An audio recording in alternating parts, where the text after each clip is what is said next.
Hey guys, this is Ronnie, and I want to come on and tell you guys my stillborn story because I've seen some ladies and young women who that's happened to recently, and I just thought it would be a good idea to put a video about my situation and what happened.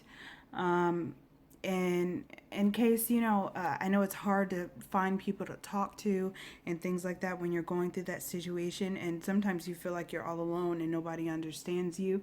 So now that we have this YouTube platform, I can tell my experience, and if a young lady is looking for some advice or looking for what other people did to get through it, and just wanting to listen to someone else's experience, then I want to be that person. So, here's my story. I was 17 years old, a senior in high school, and I was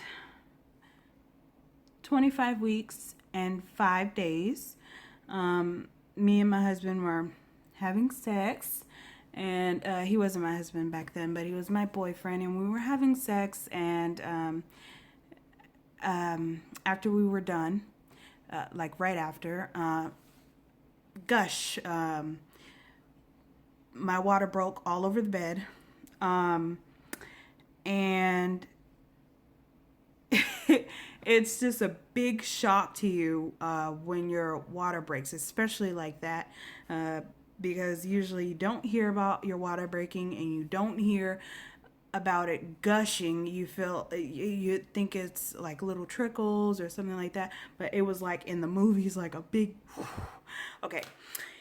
And so we both were really scared. We were scared.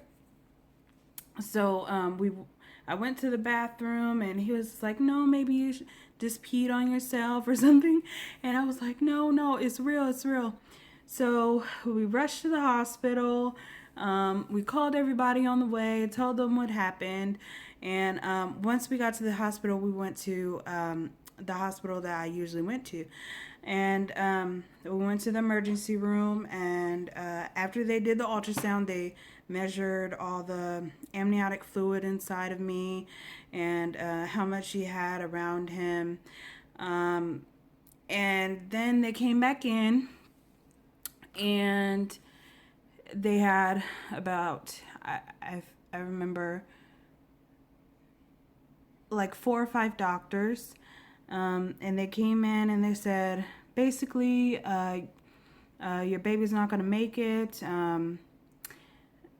Your baby's not going to make it. He doesn't have enough amniotic fluid around him, and there's nothing we can do. We can do sort of a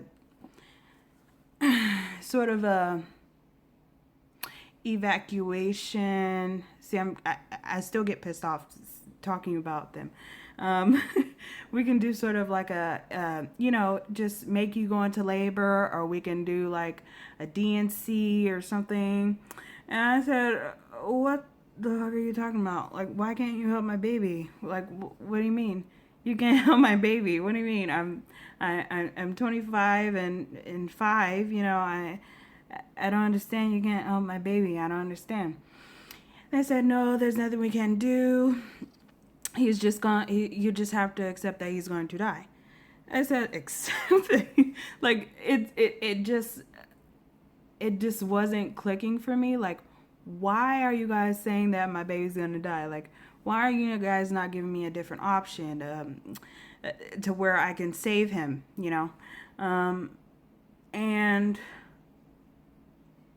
so they so I'm just like, no, I'm going home. I'm gonna save my baby on my own, if you guys don't want to help me save him. So they were just saying, they were saying, okay, you can go home, blah blah blah. So I went home, and I thought I did everything I thought I should do. I put a towel in between my legs. I thought that would help, maybe cushion the leakage. I put a towel under my butt, so I didn't get it all over the bed.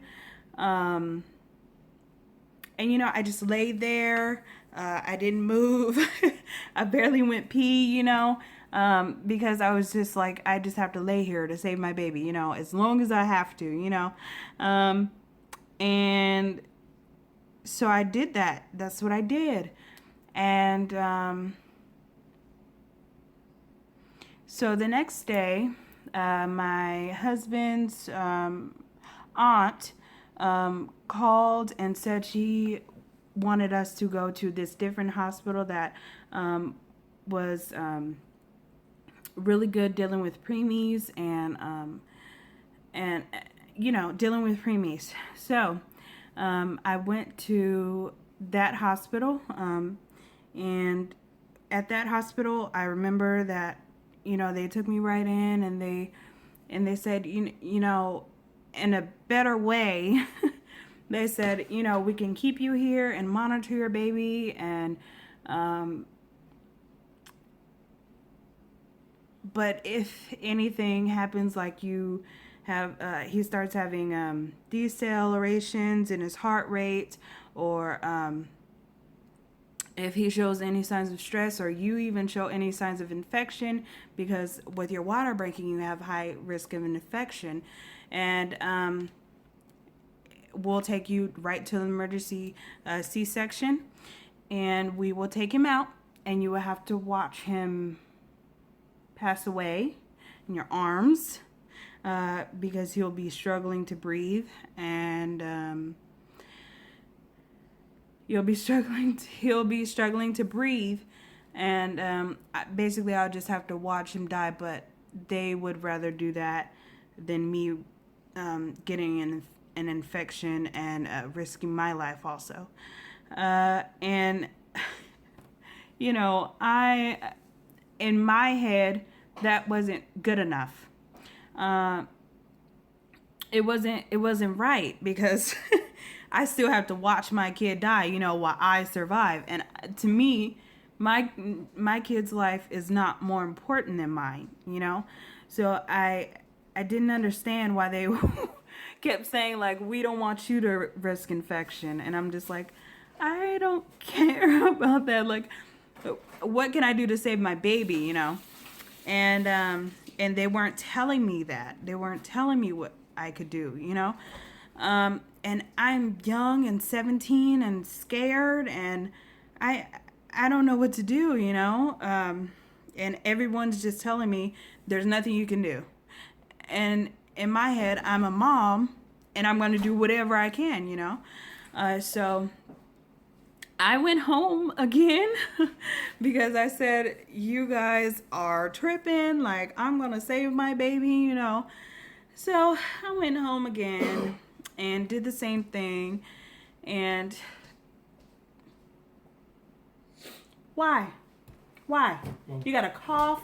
You got to, come on. I wasn't trying to do any editing. Hi, guys. So, yeah, when we lost our son, it was crazy. Babe. Difficult. Babe, go away. Dang. You got to start over? No, I'm not starting over, and I'm not editing it either, because I don't feel like doing it. So go away. Okay, like I was saying, I went home, and I laid down and prayed and prayed and prayed. I remember praying all night, and I said, I said, Lord, please don't take my baby. Like, it's all in your hands, and I know you have your own will, but please don't take my baby. I know if that's what you have to do. And I was trying to make it seem like I was okay with whatever God wanted to happen, but that's the problem. But I didn't want what he was letting happen. And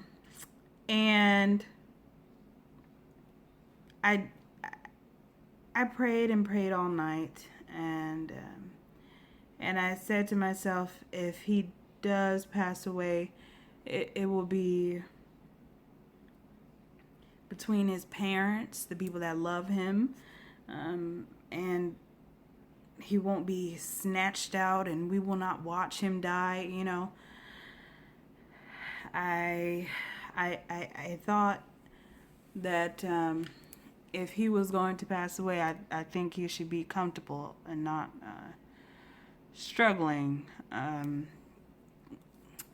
struggling to breathe and open his eyes. And I don't think I would ever forgive myself if I watched my son die. So I went to sleep. A couple hours later, I woke up and I was contracting, and I told myself, no, I'm not contracting. I'm just cramping a little bit. I'm not in labor. So I'm just contracting and contracting all night. I finally told my husband that I've been contracting for a couple hours. And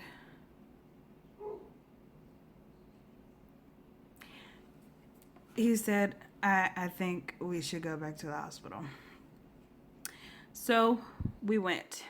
And when we got to the hospital,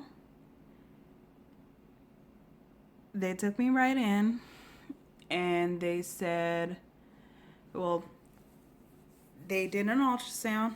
No, first they did a Doppler and couldn't find the heartbeat. Then they did an ultrasound to see if, he could have been turned the wrong way and blah, blah, blah. So they did the ultrasound. The ultrasound tech, you know how they are. They can't tell you anything, especially in situations like that, they won't tell you anything. But that's the main situation. You want them to tell you something because you're like, look, is my baby alive or not? You got to tell me something. But they can't. They told me to wait on the doctor, and the doctor came in and said there was no heartbeat. And basically, that he had passed away. And what did I want to do? Did I want to do a DNC where they just scrape everything out? They open the cervix, stretch the cervix out, then go in and pull him out piece by piece, And I said, absolutely not. That is wrong. That's how I felt. Anyway, people might feel differently, but if that's a full baby, that's wrong. That's wrong. So I said, absolutely not. I'm going to go through labor and I'm going to push him out like any other child. And that's how we're going to do it. So after they said that, they left and they went to get me a room, and then all my family came. I cried a little bit when they told me that that there was no heartbeat. And then when my dad came, he was like a big teddy bear for me. So I gave him a hug and cried on him. And then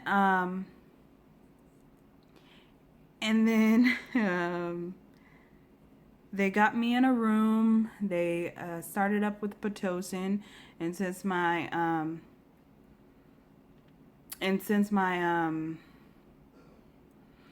contractions had already started, it didn't take long. But the funny thing was, right when they said that they were going to introduced me, like, give me Pitocin and stuff, I said, before you guys do that, like, can I go boo-boo? Like, because I was holding it so hard because I was like, I had to poo ever since my dang water broke, and I was holding it in because I didn't want to risk infection, him getting an infection, and it was just, a mess. So I was like, look, I need to go boo boo before y'all do anything. Yeah, I have to go. And everybody thought it was funny. I really wasn't crying anymore. My aunt came and she was like, oh, I thought you were going to be terrible. I thought you were going to be just crying and a mess. I was like, no, no, no. I think I was mainly in shock. So I just knew, I needed to go into labor. I needed to get the baby out. And that was really where my headspace was at, because I needed to handle one thing at a time, And then I think, yeah. So they didn't really check me or anything because they didn't want to risk any more infection, because they were thinking that maybe he could have died because I got an infection. So they didn't want to check me or anything. I don't remember them ever checking me, except when I first came in there. But after they started the Pitocin, I don't remember them ever checking me. So, let's see.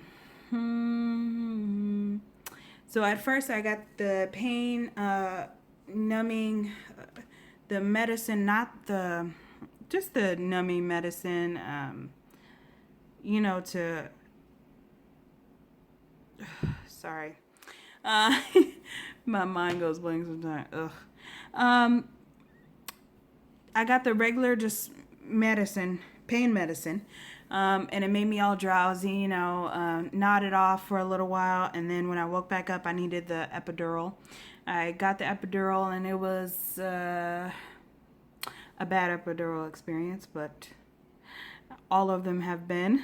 And I've had 3 sons now, and I'm on my 4th one. So let's pray that this one is good, because that epidural, he was... I made him nervous because when he came in, he was like, you might not feel the baby, but don't worry about that. You don't worry about that, because it's just numbing from here down. And I said, I don't think I'm gonna be feeling him because he's dead. And then he was like, oh. So he put the the catheter in. And I don't know if he hit a nerve or something, but my dang leg, it was like bee stings going all down my leg. And I think I made him nervous, so I guess it was kind of my fault. But I got the epidural, and then, I am just sitting on the bed, just talking with my family, just, but mainly out of it, because I don't remember one conversation I had. I'm just in shock, and then I just remember telling my husband, David, go get the doctor. I think something's coming out of me. And and he was like, what do you mean something's coming out of you? So my whole family's in there, mind you. So I just took the covers off and opened my whole legs, and I opened my legs wide, and I'm just looking down like, what is going on down there? And basically his butt was coming out because he was breech. So his little butt was coming out, and I was like, something's coming out of me.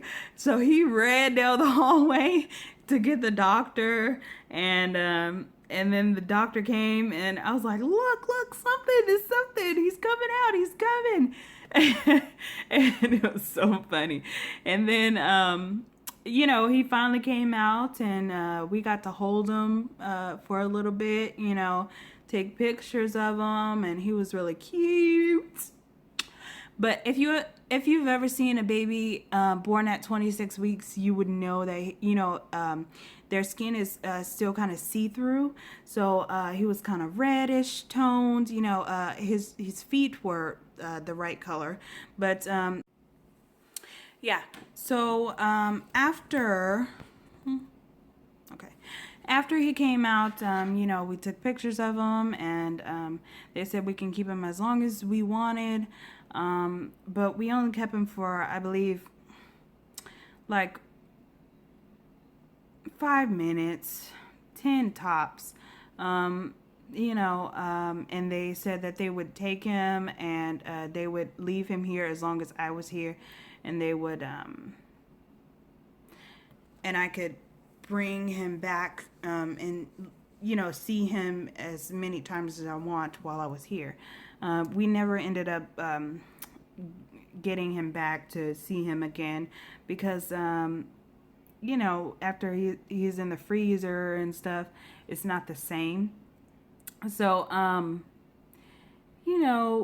just inspected my baby, and I still remember everything about him to this day, and that he had fingerprints, and it's just amazing that even though he wasn't here and didn't get to breathe this air, I still feel like he had his own fingerprints. So he it's special to me, and I remember everything about him, and I'll never forget him. And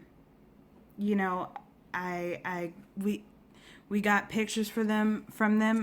The hospital made a shadow box for us and put so many pictures in there. They put the blanket and hat that he wore in the pictures in there. They put his birth certificate in there and a little thing to clip his umbilical cord, and just they put so many things that can remind us of him in there, including the pictures. And it's really special. We still have it to this day, and we still look at it to this day.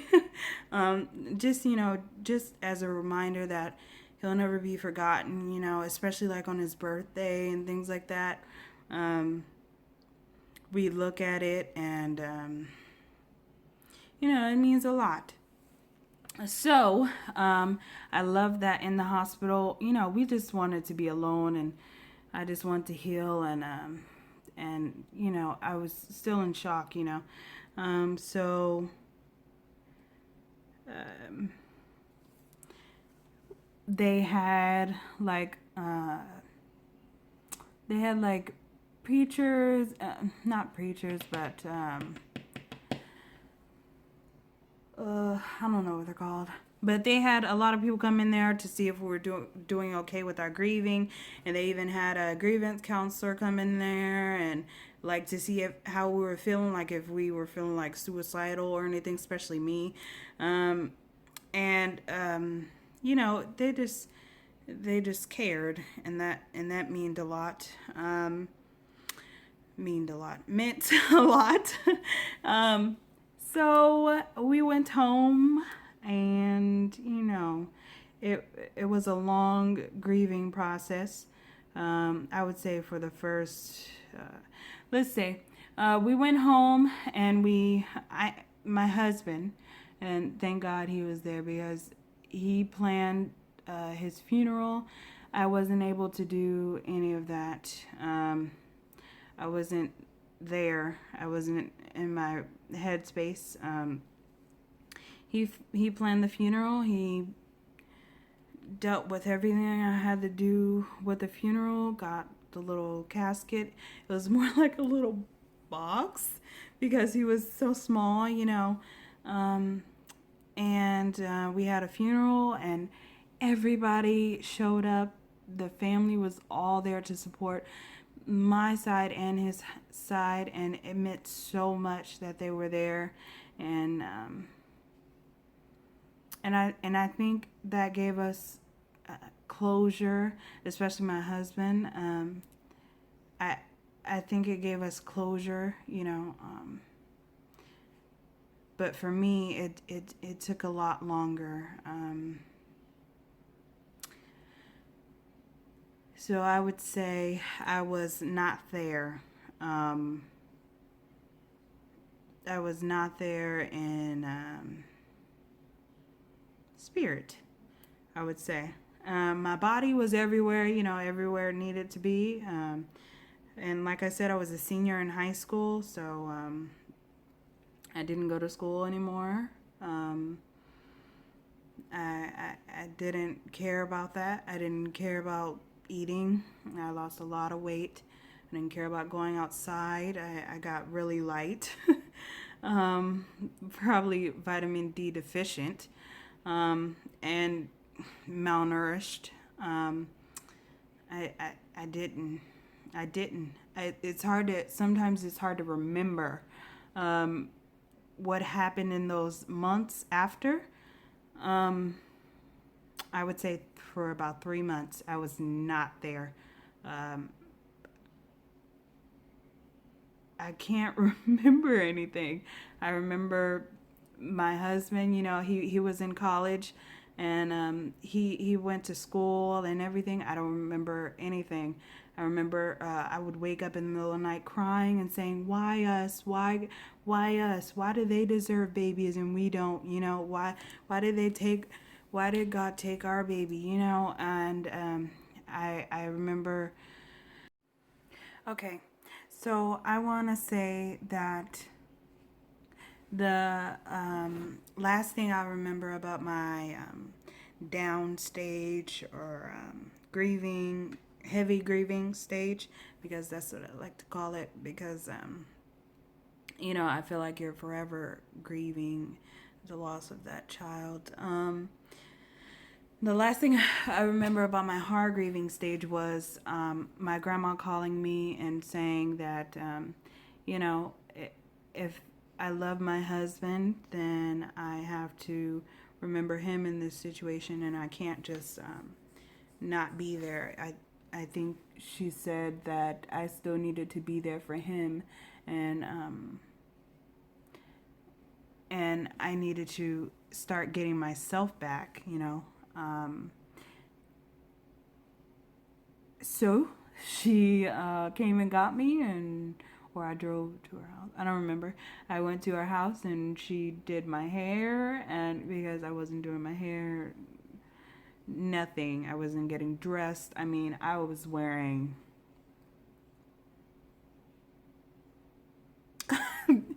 Yeah, it was that bad. Like my hair was just on top of my head.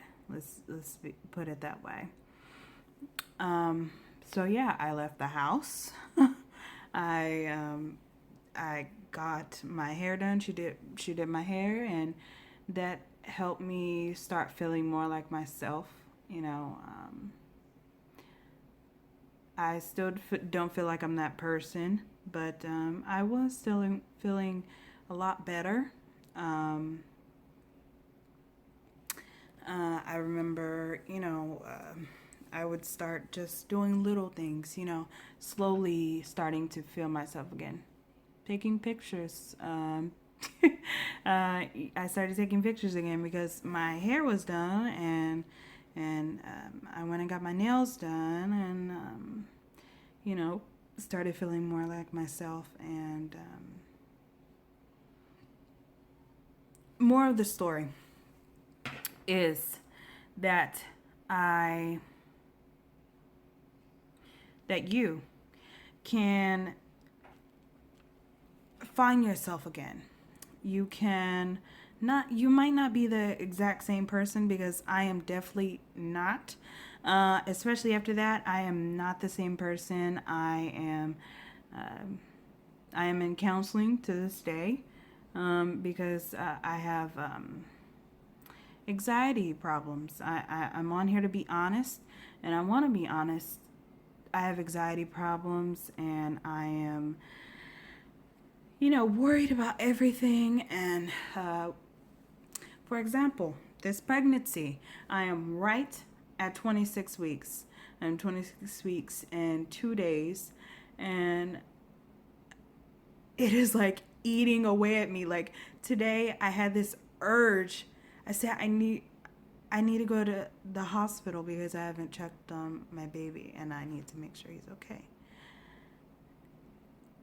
And I still have that urge, but I have to tell myself, this is a different pregnancy. You have had 2 other pregnancies that were successful.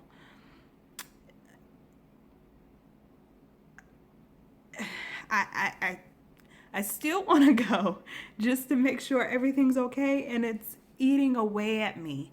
So, and this was 6 years ago. I had him in 2012, 5 years ago. Uh, yeah, February 2012. So, um, it's just you'll never totally get over it because you lost a child. It's big, you know, but you don't have to stay there, and you won't. And it says that time heals all wounds. That's how you get over it. Time and more time, and sometimes you might still have those down moments to where you're like, I I'm worried, I'm scared, or even you just might be thinking about the baby that could have been here. He would have been a big brother. I think about that all the time. He would have been a big brother. He would have been 6 years old, and then it would have been 6, 4, 2, and a newborn. Like, I would have had all my boys here, and it still eats away at me, sometimes. And sometimes you just have to. My thing is, if I would have used something else, like substances, and alcohol and things like that to get over my sadness, I feel like you'll always need those things, and I think you have to go through it to learn how to deal with it yourself. Now that I went through it, I know how to stop myself. Like, okay, you had a moment, that's all right, but you have to get out of it because you have stuff to do, because you have to keep going. You have to keep going. That's what you're still here for. You have to keep going. And it's hard as hell, but you have to, and you have to learn how to get through it. So if it happens again, you know how to control yourself and say, hey, it's time to get up again. It's time to do something. It's time, and you'll learn different ways, different things to help you get up. For example, I paint and draw and things like that. So if I get down, I let myself be down because I don't want to make it like I'm just forgetting about my baby, and I do kind of sink in sometimes and just say, oh, I wonder what he would have looked like. I wonder what kind of attitude he would have had, and I let myself do that. But once I feel myself getting this overwhelming sadness, I say, hey, okay, you had that moment. How about you draw something that makes you think of him? How about you draw something else that you've been inspired by today? Something like that. It can even be just as simple as me playing my Sims game. Get my mind off of it. So you have to learn little tricks for yourself to pick yourself back up. So you can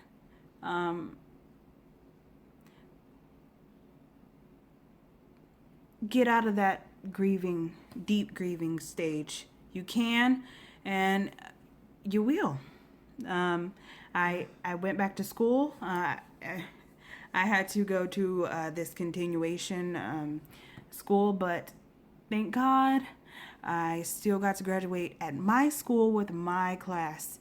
And I am so proud of myself to this day because I didn't think I could get out of it. When you're in it, you're just like, I'm not gonna be able to get out of it. This is just me now. You feel like that, but you can do whatever you put your mind to, especially you can use that as motivation. You can use what happened to you as motivation, like, hey, I had a stillborn and I'm still here and I can do whatever I need to do. I can go back to work. I can go back to school. I can, you know. That's what you really have to tell yourself, because the grieving will push you back down and you have to find a way to get yourself back up. And I really hope I hope I help somebody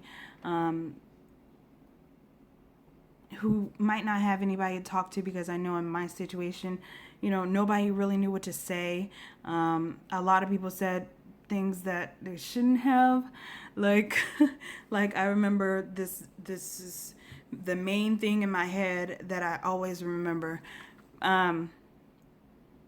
It doesn't matter who said it. You know, they weren't trying to offend me, but people don't know what to say at that time, you know. So you have to kind of take some stuff, you know, or you don't have to, and you can just scream at them. But you know, she was just saying, it was an older lady, and she said, you guys shouldn't be really sad because, you know, you can't miss something you never had. Yeah. So it's tough because they don't know what to say, you know. A lot of people don't know what to say, and you don't know how to take it because you're hurting and you're like, that's rude as fuck. So it's just like, you just have to, you have to stay strong. That's the main thing. I know it's cliche, you know, of course you have to be strong to make it after having a stillborn, you know, without going crazy. But you have to stay strong, and you have to believe in yourself, and you have to believe in your husband or boyfriend to be there by your side. And you know, it's really good to have somebody by your side, and if you don't, I'll be. Yeah, because I've talked to people before, you know, about their you know, their stillborn, and dealing with it, and you know, it's okay. It's okay to feel whatever you're feeling right now. If you feel lost, if you feel sad, if you feel angry, you know, even angry.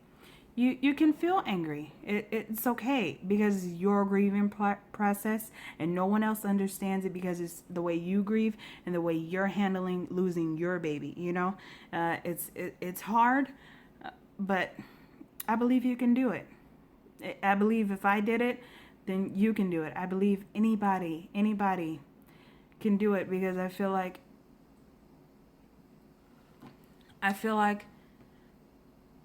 things like that only happen to strong people. I have to be honest. It only happens to strong people, and it makes you stronger, and it makes you more aware of everything, and it makes you research, you know. And I, for me now, for example, I want to be an ultrasound tech, because I love everything. I've always loved babies, but ever since I had him, I have this like, I love studying pregnancies. I love studying good and bad things that can go wrong in pregnancies, and symptoms of things that are going wrong in pregnancies. And you know, it's just like a hobby of mine to research things that can go wrong in pregnancy. And some part of me always says, you know, I think it's because I want to be prepared if it ever happens in one of my pregnancies. But then again, I feel like it's because I had the stillborn, and it just made me interested. It made me interested, and I know so much that, like, when I go to the hospital, or when I go to get induced, or when I go into labor, or if anything happens with my pregnancy, and even if I'm doing something as simple as getting an ultrasound, I know where everything is. I know where the organs are. I know what I'm looking at. You know, I know I know so much about pregnancy, and it's my passion. I know so much about breastfeeding, and I don't know. If that's compensation for something, but I just, that's me now. And before, I really didn't know a lot. Like I know now that if my water would break and it would be too early, that I would stay in the hospital, obviously, to get him monitored. And I would know that my pelvis needs to be raised. I would basically have to be upside down to keep that water in, the amniotic fluid. And I would do so many things differently if I knew what I knew now. So, you know what? And I might be able to help someone else, You never know. And I think about that, and I say, hey, I went through it for a reason, and I really believe that. I really do. I don't know what reason. I still don't know what reason, but I know that I did go through it for a reason, and I think I'm a pretty strong person to have went through that and came out of it. Thanks for watching my story. And if you guys have similar stories, or just want to say something to me, leave it in the comment box. Okay, thanks for watching. If this world were mine, I would place at your feet all that I own. You've been so good to me. If this world were